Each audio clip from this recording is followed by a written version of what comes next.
faire le point des mises en œuvre des recommandations passées, remettre sur la table de discussion celles qui n'ont pas été mises en pratique, examiner les nouveaux points tout en adoptant des nouvelles recommandations. Tels sont entre autres les objectifs de la session du Comité national du dialogue social, dont l'ouverture a eu lieu ce lundi 20 janvier 2025 à Brazzaville,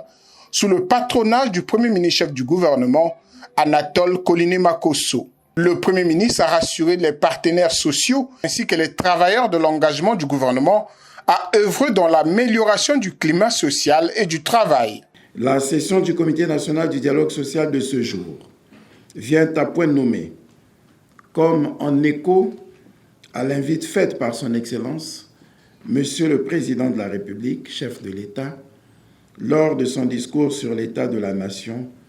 prononcé le 28 novembre 2024, je cite, « Seul le dialogue constructif et fécond peut permettre de trouver les compromis utiles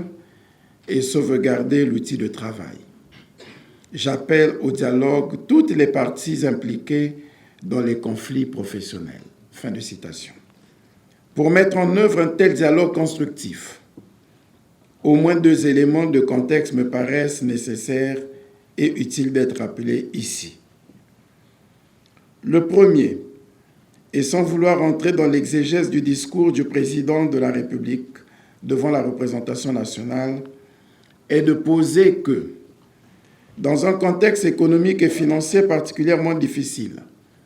plusieurs avancées ont néanmoins été enregistrées sur le plan social au cours de l'année qui vient de s'écouler. Au nombre de celles-ci, l'on peut indiquer le recrutement de 25 000 jeunes à la fonction publique au titre des campagnes cumulées de 2019 à 2023.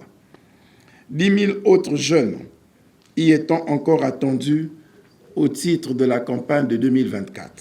Malgré la situation économique perturbante et les défis qui se présentent face au monde du travail, le Premier ministre Anatole Koliné-Makosso souhaite de nouvelles perspectives pour les entreprises et les administrations publiques. En dépit du contexte qui demeure difficile en ce début d'année, le gouvernement s'efforcera, tant bien que mal,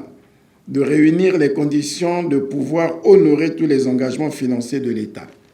notamment ceux dus aux employés des administrations et entreprises publiques et privées,